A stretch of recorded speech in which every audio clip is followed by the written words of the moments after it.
한 번도 이런 적이 없는데 강해 설교를 오래 멈추고 나서 하려고 하니까 설교 줄이 안 잡혀 안 잡혀서 이번 한 주간은 되게 고통스러운 시간들이었어요. 어떻게 해야 되나 괜히 강해를 한다고 해서 마음이 심란해지고 힘들어지는, 왜냐하면 하나님께서 특별히 이렇게 볼 수 있는, 깨달을 수 있는 은혜를 주셔야 되는데 계속적인 침묵 가운데서 참 힘든 시간을 보냈던 것 같습니다. 우리가 그럼에도 불구하고 우리가 하나님 앞에 나아가는 것은 하나님이 침묵 가운데서도 하나님은 일하시고 계시는 것을 믿기 때문입니다. 사랑하는 여러분, 우리 안에 하나님의 일하심들이 여전히 내 안에 있다라는 그 믿음의 고백이 끊임없이 우리 안에 일어나기를 소망합니다. 우리가 보는 성경은 한 권의 책입니다. 그렇죠? 그런데 이 한 사건을 중심으로 해서 이 책이 두 권으로 이렇게 나누어집니다. 그 사건은 구원을 이루실 그 메시아를 보내시겠다라는 하나님의 약속, 큰 줄기 안에 하나님의 약속을 가지고 이 약속에 예언을 하는, 보내겠다라고 하는 그 예언의 이야기들을 전개해가는 책을 구약이라고 얘기하고, 그 약속의 메시아가 이 땅에 이미 이제 오셨음에 대한 선포하는 책을 우리는 신약이라고 이렇게 나눕니다. 그래서 구약은 39권의 책으로 구성되어 있고 신약은 27권의 책으로 구성되어서 총 66권의 책으로 되어 있는 성경책입니다. 그래서 장수로 보면 1189장이고 절수로 보면 31,102절로 되어 있습니다. 제가 이것을 세어봤느냐? 아니요. 그냥 검색해서 쓴 겁니다. 그런데 중요한 것은 이 책들 가운데 이 모든 66권의 책이 한 방향을 향하고 있다는 것을 우리는 기억해야 합니다. 그 한 방향은 뭐냐면 죄로 인해서 저주 가운데 있는 사람들에게 그 저주를 해결할 수 있는 방법을 제시하고 있다는 거예요. 그 죄 해결하는 방법이 무엇일까요? 우리 어린 아이들도 다 알고 있는 바로 주 예수 그리스도를 구주로 믿는 그 믿음이라고 말씀하고 있습니다. 그러면 그 예수 그리스도에 대하여서 이야기하고 있는 책이 무엇일까? 그것은 전체가 다 이야기하고 있었는데 그 예수님의 생애, 그 33년의 생애, 무엇보다도 예수님의 공생애인 3년에 대해서 집중적으로 다루고 있는 책, 예수님의 생애를 다루고 있는 책은 성경에 4권만 있죠. 그 4권을 우리는 복음서라고 얘기합니다. 이 복음서는 우리가 너무나도 잘 알고 있는 신약을 딱 펼쳐서 보게 되는 마태, 마가, 누가, 요한 복음입니다. 그런데 이 4복음서에는 중복되어져 있는 부분이 참 많이 있습니다. 읽다 보면 나 이거 분명히 읽었는데 어디서 읽었지? 이렇게 마태를 복음을 읽다가 마가복음을 읽다 보면 이거 아까도 읽었는데, 좀 전에 읽었는데, 기억은 가물가물하지만 분명히 뭔가 읽은 느낌들이 있는 거죠. 그것은 왜 그러냐면 이 복음서 안에 중복되어져 있는 부분이 많기 때문에 그렇습니다.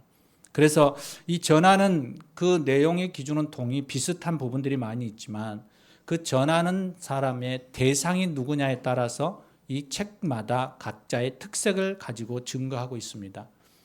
기록 연대를 보면 이 마태, 마가, 누가 이 3권을 복음서라고 얘기하고 한 권의 요한복음은 사복음서라고 이야기하는데 구별되거든요. 요한복음은 동떨어져 있습니다. 왜 그러냐면 이 마태, 마가, 누가의 기록 연도가 60년에서 70년 사이에 있어요. 그런데 이 3권은 마가복음을 중심으로 해서 이렇게 이루어져 있거든요. 공통되어져 있는 성경의 요절을 보면 마가복음이 한 98% 정도가 공용적으로 나와요.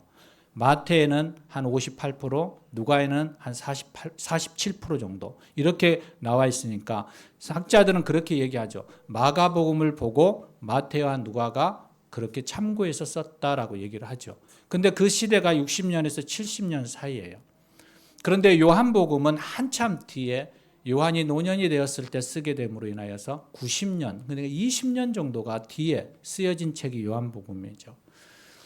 저자의 특징을 보면 이 마태는 우리가 그 당시에 죄인이라고 이렇게 규명했던, 우리 보면 일제시대 때 매국노라고 말했잖아요. 그것처럼 로마의 밑에 있는 로마의 신복과 같은 그러한 상징이 되었던 세리들, 세금을 걷어서 노마에 주고 자기가 착복하고 하는 그러한 죄인인 세리의 직업을 가지고 있는 사람이 마태였습니다.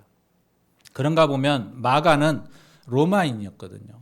그래서 언어와 학문이 뛰어났기 때문에 그는 베드로의 헬라어 통역사로도 일을 했던 그러한 사람이 마가입니다. 그런가 보면 누가는 이방인입니다. 헬라인입니다. 그래서 그의 직업은 의사였기 때문에 누가를 보면 의사인 의학적인 용어들이 가끔 등장하기도 하거든요. 반면에 요한복음은 그의 저자 요한은 우리가 너무나도 잘 알고 있는 어부이죠. 어부. 예수님의 12제자 중 한 사람이에요.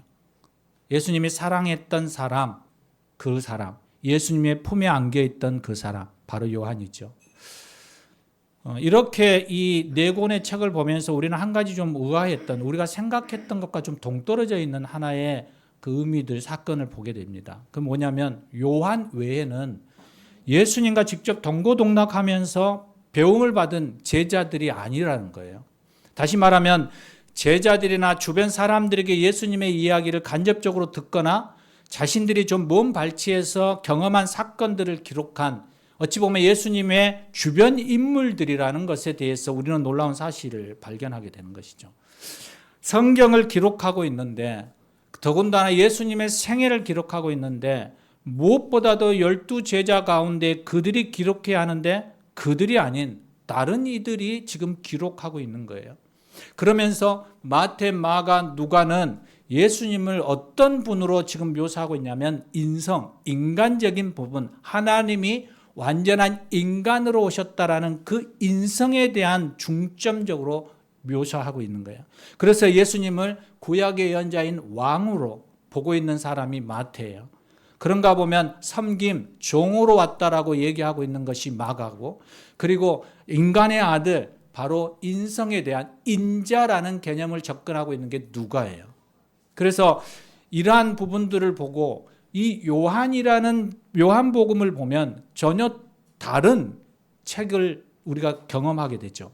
마태, 마가, 누가를 읽다가 요한복음으로 딱 넘어가면 전혀 생소한 책처럼 느껴지거든요. 그것은 왜냐하면 하나님의 아들 예수님을 인성이 아닌 신성의 강조점을 두고 증언하고 있기 때문에 그래요. 그래서 요한복음은 예수님의 인성이 아닌 하나님, 그분, 바로 그 신성에 대한 강조점을 두고 복음을 증거하고 있습니다. 그러다 보니까 우리는 한 번쯤 들어보셨을 거예요. 마태, 마가, 누가라는 이 세 책을 딱 이렇게 신학적으로 묶어서 이걸 뭐라고 하냐면 공간복음이라고 그래요. 공간복음. 이 공간복음은 공통적인 하나의 시각을 가지고 성경을 기술한 거예요. 그러니까 이렇게 마태, 마가, 누가 세 권을 딱 놓고 우리가 비교하고 연구할 수 있는, 예수님의 공생애를 이렇게 한눈으로 보면서 겹치는 부분들이 많은, 그래서 함께 어우러져 있은, 그래서 같이 보는 그러한 책이라고 해서 공통적인 관점을 가지고 기록했다라고 해서 공간복음이라고 알고 있죠.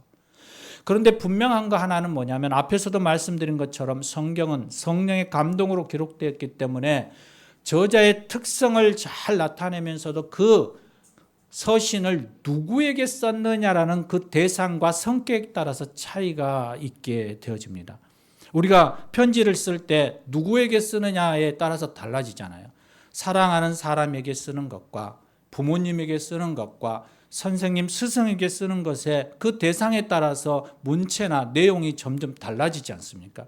그것처럼 이 복음서의 네 개의 복음이 동일하게 예수님의 생애에 대해서 이야기하고 있지만 누구에게 그것을 전하느냐에 따라서 내용들이 달라지는 거예요. 그래서 이 마태복음의 수신자는 누구냐면 유대인이에요. 유대인. 그것은 바로 그들의 동족들에게 복음을 전하는 거예요. 그러다 보니까 그 책의 내용에 마태복음을 보면 대체적으로 마태복음 안에는 율법적인, 그리고 그 안에서의 유대인들이 가진 공통적인 그들의 사고의 개념들, 그래서 유대적인 사건들에 대하여서 이야기하고 있을 때가 많아요. 그러다 보면 마태복음을 읽다 보면 예수님이 이 땅에 왕으로 오셨다라는 그러한 시각이 두드러지게 나타나게 되죠.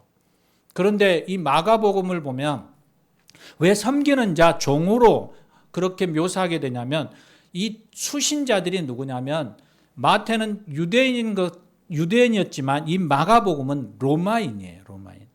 바로 이 마가가 로마에 있었기 때문에 그 안에서 로마인을 향하여서 마가복음을 쓰게 된 거죠. 그래서 이 세상 가운데 예수님이 오셨을 때 로마의 왕이 아니라 로마인들에게는 그분은 예수님은 섬기는 자, 이 땅의 종으로 예수님은 오셨다라고 이야기를 해요. 그래서 그 안에는 짧은 것이지만 행동과 능력 가운데 예수님이 전하고 있는 그러한 복음서의 내용들이 많이 있어요. 그런가 하면 누가에 대한 부분은 인성에 대한 부분을 강조하므로 그 인성 가운데에서 누구에게 이 누가복음은 전했냐면 헬라인, 바로 이방인들에게 전한 책이에요. 그러다 보니까 조금씩 달라지죠. 기자가 아까 누구다 그랬어요. 의사였기 때문에 의학적인 용어들도 들어가 있죠. 그리고 이 누가복음은 예수님이 인간적인 이미지를 많이 보여서 그의 감정과 눈물 등 이러한 용어들이 많이 사용되어지기도 해요. 그래서 내용들이 약간씩 차이가 있어요. 그런데 앞에도 말씀드린 것처럼 이 요한복음은 완전히 공간복음에서 떨어져 있는 사복음서라고 이야기할 정도로 예수님의 신성을 강조하면서 대상이 누구냐면 전 세계의 사람들이에요.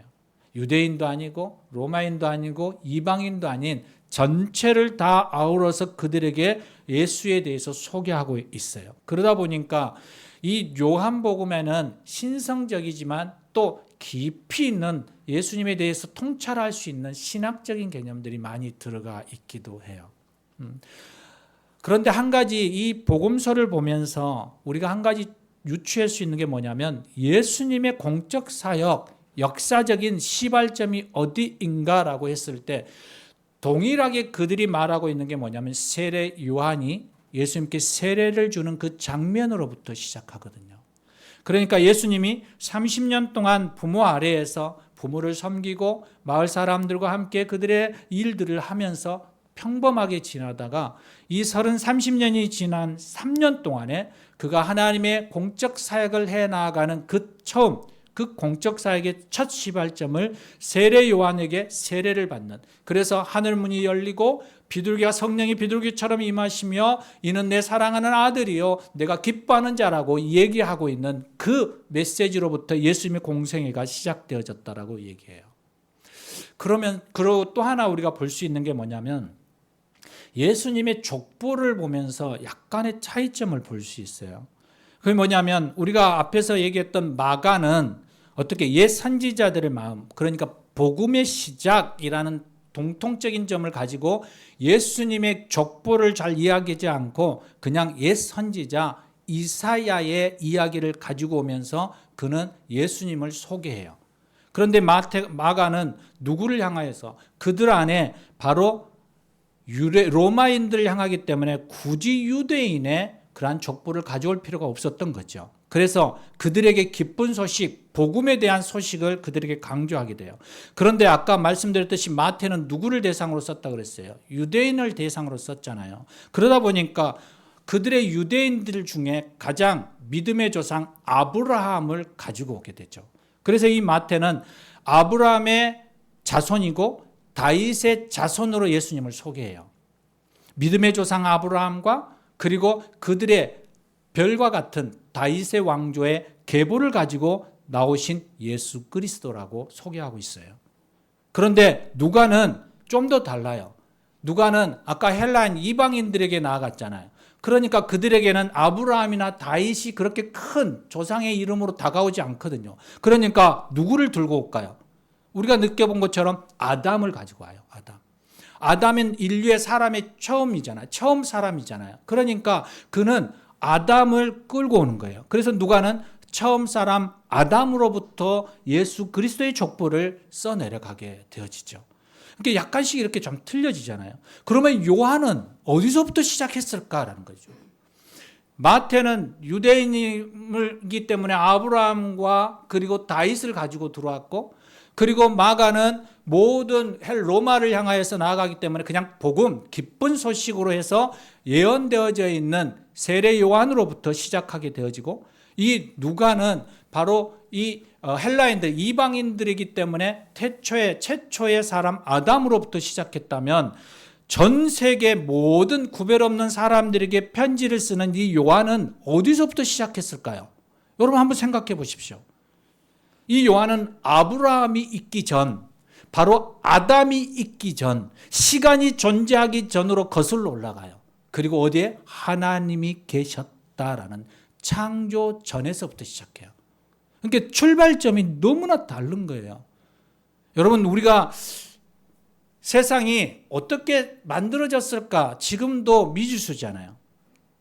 그러한 모든 궁금증에 가지고 있는 그 시대에 철학이 발달되어졌고 그 철학 가운데 그들이 근원, 그 근본, 그것에 대해서 관심 가지고 있는 그 시대 모든 사람들의 헬라 문화 속에 있는 그들에게 바로 창조전, 바로 그들이 찾고 있는 진리라는 것을 끄집어내기 위해서 창조전의 사건으로 올라가요.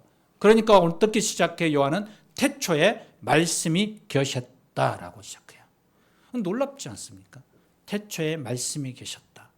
예수님의 이야기를 시작하는데 태초에 그 전으로 올라가는 거예요. 이 태초라는 단어를 딱 생각할 때 여러분 어떤 말씀이 떠오르시나요? 안 믿는 사람들도 기억나잖아요. 창세기 1장 1절. 태초에 하나님이 천지를 창조하셨나이다. 우리가 제일 첫날, 우리 2024년 시작하는 첫 번째 주일의 만송 문구죠. 성구, 창세기 1장 1절이죠. 하나님이 말씀으로 천지를 창조하셨던 그 창조 사역. 그래서 창세기 1장 3절에 어떻게 얘기하냐? 하나님이 이르시되, 다시 말하면 하나님이 말씀하시되 빛이 있으라 하시니 빛이 있었다. 이게 시작점이잖아요. 말씀하셨기에 만물이 창조됐고 그분의 말씀에 의해서 그것들이 존재가 되었다라는 우주 만물의 기원을 가지고 오나요. 그래서 하나님의 창조적인 말씀이 바로 하나님이시다라고 얘기하는 거예요. 그래서 말씀이 하나님이시다라고 나오는 거죠. 그 말씀이 헬라어로 로고스, 바로 진리라는 거예요. 그 시대의 이 그분, 진리인 로고스인 그분이 누구냐라고 했을 때 요한복음은 그가 계속해서 전개해서 말하고 싶은 예수님을 끄집어요. 예수님은 하나님의 말씀이요 하나님이시며 시간이 있기 전부터 하나님과 함께 계셨던 분, 이렇게 얘기해요. 그래서 예수님은 선포하는 말씀에 머물러 있는 것이 아니라 그 말씀을 통하여서 창조주에게까지 올라가는 거예요. 그래서 예수님이 말씀하시고 창조하셨던 그 하나님과 함께 하신 분이었음을 이야기하고 있는 거예요. 3절에 보면 요한은 모든 것이 그로 말미암아 생겨났으니 그가 없이 생겨난 것은 하나도 없다. 누구예요? 하나님과 함께한 예수 그리스도. 그것을 분명하게 제시하고 있습니다. 그러므로 이 요한복음을 보면서 우리는 한 가지 분명하게 우리 안에 기억해야 하는 것이 뭐냐면 세상에 존재하는 모든 것은 예수님 안에서 그 기원과 목적이 하나로 통일되어 있다는 거예요. 다시 말씀드린다면 창조주 하나님이시라는 거죠. 여러분 이 진리가 믿어지십니까?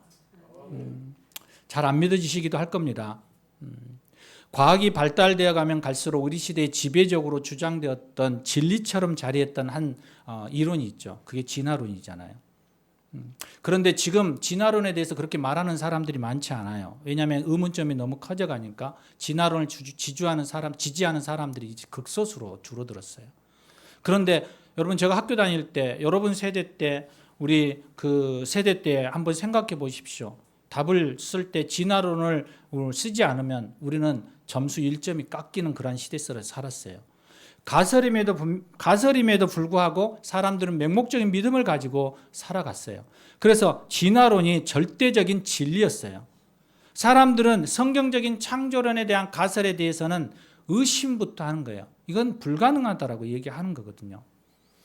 그래서 전능하신 하나님이 태초에 말씀으로 우주 만물을 창조하셨다, 이 가설 앞에 우리가 섰을 때 우리는 의심할 수밖에 없는 것은, 왜냐하면 그것을 증명할 수 있는 방법이 없는 거예요. 그런데 진화론도 동일하잖아요. 증명할 수 있는 게 없잖아요. 처음에 출발점은 아무도 모르니까요. 그런데 진화론은 어떻게 시작했어요? 사람들이 그냥 과학적인 그들의 근거 아래서 완전하지도 않는데 믿음으로부터 시작한 거예요. 그러니까 진화론을 믿기 시작했죠. 그런데 창조론은 너무 허무맹랑하다고 생각해서 아무런 근거나 아무런 증명되어지는 것이 없기 때문에 그들은 먼저 그것으로부터 의심부터 시작했죠. 신앙은 동일하다고 생각을 합니다. 여러분, 신앙의 첫걸음은 무엇으로부터 시작해야 할까요? 믿음으로부터 시작해야 되는 거예요. 우리가 창세기 성경을 딱 처음 시작하면서 읽을 때부터 우리는 바로 우리 안에서부터 거부감이 일어나는 단어에서부터 시작되지 않은가. 태초에 하나님이 천지를 창조하셨느니라. 어떤 근거도 없이 그냥 쭉 한마디로 천지의 창조를 풀어버립니다. 여러분, 이것이 얼마나 기가 막힌 우리에게 주는 메시지인지 모릅니다. 그래서 기독교는 성경에 대한 온전한 믿음이 없이는 한 발짝도 나아갈 수 없어요. 성경은 하나님에 대한 전지전능하신 분, 그분의 전지전능하심 앞에 우리가 믿음으로 고백하지 않으면 우리는 성경을 넘길 수 없어요. 왜냐하면 그것은 처음부터 믿음으로 시작하지 않으면 성경은 거짓이고 가짜라는 것이 우리 안에 지배적으로 자리하기 때문에 그렇습니다. 그래서 성경이 뭐라고 얘기하신 줄 알아요? 믿음은 하나님의 가장 귀한 선물이라고 얘기해요. 하나님의 선물. 여러분이 주어지는 게 아니라 그냥 믿어지는 것은 하나님의 선물이에요. 어떤 증거도 없고 어떤 이론도 없고 어떤 법칙도 없음에도 그냥 믿어지는 거예요. 그러니까 이것은 선물인 거죠. 여러분, 하나님의 선물, 이 귀한 선물을 받으시기를 주의 이름으로 축원합니다. 창조이신 하나님은 이론과 법칙으로 받아들일 수 없는 불가능하지만 여러분, 한 가지 분명한 것이 있어요. 우리의 믿음에서부터 출발하는 것, 그것은 바로 하나님은 전지전능하심이라는 거예요. 김동호 목사님이 그런 이야기를 하더라고요. 어렸을 때 그랬다 그러더라고요. 아이들이 야, 예수님이 바다 위를 걸었다면서 너 그게 가능하다고 생각해? 라고 얘기하자 그들에게 이렇게 얘기했대요. 제가 들어봐도 참 신기할 정도로 대답을 잘했더라고요. 야, 사람이 물에 빠지면 그건 전혀 이상할 게 없지만 야, 전지전능하신 하나님이 물에 빠졌다고 생각해 봐라. 그거 얼마나 그 이상한 일이냐 라고 얘기했다 그러더라고요. 여러분, 그렇지 않습니까? 우리가 믿는 하나님, 전지전능하신 그 하나님께서 지금 일하시고 계시고 그것에 대해서 말씀하고 있는 것이죠. 그래서 이 믿음이 커져가야 한다. 하나님, 저에게 믿음을 크게 해주십시오. 믿음을 강하게 해주십시오라고 얘기할 때 여러분, 그 안에는 어떤 게 들어가 있냐면 하나님, 내가 당신을 알기를 원합니다. 당신을 더 깊이 깨닫고 경험하기를 원합니다라는 그게 우리 안에 기반으로 깔려 있는 거예요. 그래서 우리는 우리의 모든 것 가운데 하나님을 알게 힘쓸 수 있는 그러한 삶을 살아갈 때 우리는 믿음의 큰 용사가 되어지는 줄 믿습니다. 그 사건 앞에 우리가 나아갈 때 오늘 말씀이 우리 안에 들어오는 거예요. 뭐냐면 태초에 말씀이 계시니라. 이 말씀이 하나님과 함께 계셨으니 이 말씀은 곧 하나님이시라. 무슨 말씀이에요? 태초에 하나님이 천지를 창조하시니라라는 그 말씀과 맥락을 같이 하지만 달라요. 전혀 달라요. 창세기 1장에 태초에 하나님이 천지를 창조하심이라라는 이 말씀과 지금 요한복음이 말하고 있는 태초에 말씀이 계시니라, 이 말씀이 하나님과 함께 계셨으니 이 말씀은 하나님이니라라는 이 말씀이 달라요. 같은 게 아니에요. 창세기의 태초라는 의미를 가져오기는 했지만 그 안에 요한은 어떤 이미지를 였냐면 말씀이라는 이미지를 의도적으로 그 안에 연 거예요. 태초에라는 단어를 우리가 한번 생각해 보면 기본과 원리와 근본이라고 그랬잖아요. 우주 만물의 근본적인 것을 드러내주는 아주 기본적인 용어예요. 그런데 이것이 말씀으로 우리가 이루어졌다라고 얘기하는 그 사건 앞에 나아가게 되면 여러분 달라지는 거죠.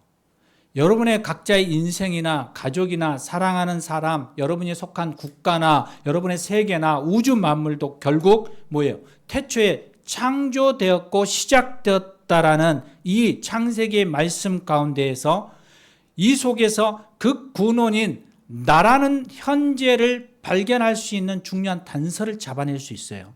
그런데 그것만으로 우리가 하나님을 알 수는 없는 거예요. 태초에라는 것은 그냥 그려지는 우리의 근본 자체예요. 그러면 그 말씀이 내게로 그 창조의 하나님, 태초에 천지를 창조하신 그 하나님이 내게 믿어지고 경험되어지고 내가 만나져야 하는데 어떻게 만나시냐라는 거예요. 그걸 요한이 말하고 있는 거예요. 어떻게요? 말씀으로. 막연한 하나님이 아니라 멀리 있고 나와는 상관없는 그런 하나님이 아니라 나하고 교제하고 싶고 나와 함께하고 싶어하는 그 말씀으로 하나님이 내게 다가오신다라는 거예요. 1976년에 알렉스 해밀리가 쓴 소설책이 있어요. 그게 뿌리라는 거죠. 뿌리라는 거. 너무나도 잘 아는 쿤타 킨테의 이야기죠. 그가 그 후손들의 삶과 고난을 겪으면서 자신의 뿌리와 근원을 찾고자 그 열정으로 그려나가는 책이에요. 알고 싶은 거예요. 알아가고 싶은 거예요. 그래서 계속 찾아가는 거죠. 여러분, 이게 실존주의의 이야기예요. 실존주의자의 대표적인 우리나라 시인이 있는데 그 사람이 말이죠. 김춘수 시인이죠. 그가 쓴 시가 꽃이에요. 꽃. 내가 그의 이름을 불러주기 전에는 그는 다만 하나의 몸짓이 지나지 않았다. 내가 그의 이름을 불러주었을 때 그는 나에게 와서 꽃이 되었다. 관계예요, 관계.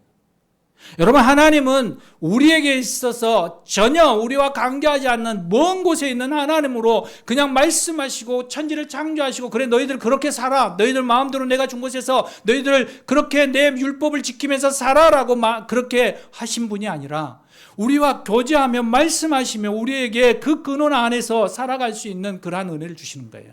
그래서 그 갈급함은 태초라는 그 의미를 깨달아질 때 우리는 완전한 해결을 경험할 수 있고, 그 해결 가운데에서 우리는 하나님과 교제할 때 그 깊이 있는 하나님을 만나게 되어진다는 거예요. 그래서 태초라는 이 개념을 창세기적 개념에서 한 걸음 더 나아간 거예요. 태초에 계셨던 말씀, 그 진리 앞에 요한이 선 거예요. 하나님은 천지를 창조하셨다라기보다는 태초에 말씀이 계셨다라는 거예요. 시작이에요. 삶의 시작. 요한이 고백하고 있는 것은 삶의 원리가 창조 이전에 말씀에서부터 시작했다라는 거예요. 여러분, 그 말씀이 무엇일까요? 하나님께서 천지를 창조하신 것 그 이상으로 강조하고 싶은 것이 요한에게는 있었던 것이죠. 그것은 하나님께서 하나님의 형상대로 인간을 창조되기 이전부터 말씀을 건넸다라는 거예요. 말을 건냄으로써 세상을 새롭게 조성하셨고 우리의 인생이 시작되었다라는 거예요. 아무것도 존재하지 않는 흑암 그 가득한 그곳에서 하나님은 계속해서 말씀하셨어요. 빛이 있으라. 물과 바다가 나뉘어져라. 물과 땅으로, 바다가 한쪽으로 가서 바다와 땅이 나뉘어지는 사건들. 신약에 나와서는 광야에 아무도 듣지 않는 그곳에서 외치는 자의 소리가 들리기 시작하자 사람들이 하나 둘씩 모여드는 그런 거예요. 태초부터 말씀이 계속적으로 선포되어지고 건너갔다는 거예요. 그리고 인간들이 그 말씀 앞에 모여들기 시작하는 거예요. 인간들이 요구했기 때문에 말씀이 있었던 것이 아니라 말씀의 그 가운데 하나님은 계셨다는 거예요. 요한은 그 사실을 깨달은 거예요. 태초에 말씀이 계셨다. 이것은 하나님께서는 자신의 형상, 바로 인간들과 인격적인 교제의 대상으로 사람을 창조하셨다라는 것을 이야기하고 있는 거예요. 인격적인 교제. 바로 이것을 통하여서 하나님은 구속사적인 의미 안에서까지 예수님을 준비하셨다라는 것을 말씀하고 있는 것이죠. 사랑하는 여러분, 좀 더 어려워지지만 그 하나의 결론 간략하게 요약한다면 말씀은 하나님이 우리와 교제하기를 원하시는 그 하나님의 간절한 마음이에요. 윤동주 시인의 십자가라는 시가 있어요. 윤동주 시인의 안에 시대적인 아픔이 있잖아요. 일제의 그 아픔 속에서 그 절망적인 현실 가운데에서 그가 괴로워했던 한 사나이로 그가 등장해요. 방황과 고뇌하면서 그가 힘들어하면서 한 가지 놀라운 진리, 그 사실 앞에 그가 눈을 뜨게 되는데 그게 뭐냐면 자기 희생적인 고백의 글을 통하여서예요. 이렇게 이야기해요. 예수님이 십자가에서 고통 가운데 계셨는데 그 십자가에 달리신 예수님의 속죄양적 자기 희생으로 참된 구원을 이루셨다는 거예요. 그래서 이 윤동주 시인이 예수님을 바라볼 때, 십자가에 매달려 있는 그 예수님을 바라볼 때 그 예수님이 어떻게 그에게 다가왔냐면 참 행복한 분이었다라는 거예요. 여러분, 이 십자가에 달려 온 피가 흐르고 이마에서부터 시작되는 그 고통의 그 몸부림 속에서 나를 제발 데려가라고, 이 목숨이 끊어지길, 이 고통 가운데 견딜 수 없는 아픔 가운데 있는 그분을 바라보면서 윤동주 시인은 이렇게 얘기해요. 참 행복한 분이라고. 왜, 무엇 때문에 그는 이것을, 예수님을 바라보면서 참 행복한 분이라고 얘기했을까요? 십자가에 달려 서 있는 그 예수 그리스도, 그 희생적인 그 섬김과 그의 종된 모습을 통하여서 그가 발견했던 것은 그의 이상적인 현실 가운데 있는 그의 모습이었어요. 그래서 윤동주 시인도 이렇게 고백해요. 자신에게 십자가가 허락된다면,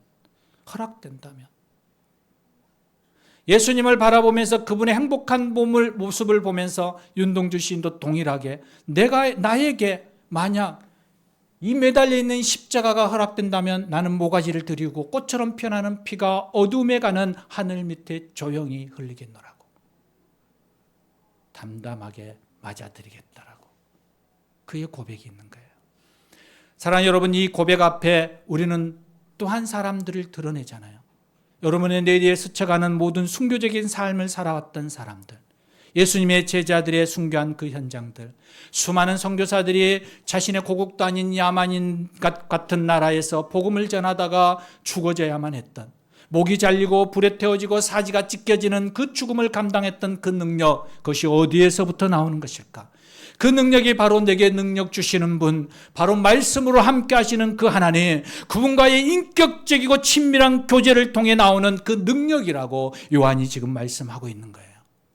사랑하는 여러분, 여러분이 살아가는 그 삶의 현장 가운데 여러분 몸부림치면서 여기서 나를 거두어지라고, 여기서 내가 사라지고 여기서 내가 벗어났으면 너무 좋겠다라고 울부짖는 그 자리에 우리가 다시금 그 자리에서 일어설 수 있는, 그것을 감당할 수 있는 그 근본적인 힘의 능력을 어디서 찾냐면, 여러분 세상에서 주는 그것이 아니라 바로 하나님과의 인격적인 교제, 그 주님을 만나는 그 말씀으로 내게 다가오시는 그 하나님을 경험할 때 우리는 이 고백처럼 우리는 십자가 앞에 내 모가지를 드릴 수 있는 그 고백이 우리 안에 나올 수 있는 거예요. 여러분의 고난을 뛰어넘어 그 하나님 앞에 나아갈 때 주님이 물어보시는 내가 나를 사랑하느냐, 그 질문 앞에 우리가 서게 될 때 그 친밀한 만남을 통해서 주님, 내가 주님을 사랑하는 줄 주께서 아시나이다라고 고백할 수 있다라는 거예요. 태초에 엉그러진 그분과의 교제가 없다면 여러분 삶의 열매 안에서 알경이 없는 껍질과 같은 삶으로 살아갈 수밖에 없는 거예요. 이것을 안 요한은 우리에게 여전히 말씀하신 거예요. 하나님은 말씀이시다라는 거예요. 마가는 관념적인 하나님이 아니라 우리와 대화하고 말씀하시며 관계 맺고 싶어하는 하나님이라고 우리에게 말씀하고 있는 것입니다. 이 시간 여러분 오늘 말씀 가운데 다시 한번 머무르시기를 원합니다. 하나님은 우리에게 다가오셔서 함께 교제하고 싶어 하십니다. 말씀하고 싶어 하십니다. 여러분 가정 안에 들어갔을 때, 부부가 마주 앉거나 자녀와 마주 앉았을 때, 여러분 대화가 통하지 않을 때 여러분 마음이 얼마나 답답하십니까?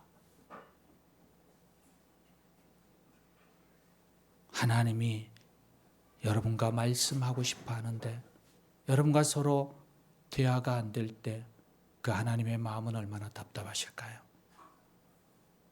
창조의 태초의 하나님을 뛰어넘어 이제 교제하기를 원하시는 그 창조의 하나님과 올 한 해 친밀한 교제하며 오늘 요한복음을 하나하나 저와 나누게 되며 그 속에서 하나님을 만나는 그 친밀한 인격적인 교제가 계속 이루어지는 그러한 시간들이 되기를 주의 이름으로 부탁드립니다. 함께 기도하시겠습니다. 오늘 우리가 함께 하나님 앞에 좀 나아가고 싶습니다. 하나님은 오늘도 우리에게 말씀하십니다. 나와 함께 하기를 원하고 나와 교제하고 싶다라고. 그러면서 이렇게 이야기합니다. 내가 하나님이야. 너와 함께 하고 싶은 하나님이야. 너와 교제하고 싶고 이야기하고 싶은 하나님이야라고 얘기합니다. 오늘 이 시간 그 하나님 앞에 우리가 반응하며 좀 나아가기를 원합니다. 하나님이 소리에 귀 기울이게 하시고 하나님 그 마음에 내가 반응하게 하시고 그 하나님과 깊이 있는 대화의 자리에 들어가게 해 주시옵소서. 오늘 이 마음을 가지고 우리 말씀을 생각하시면서 함께 기도하시겠습니다.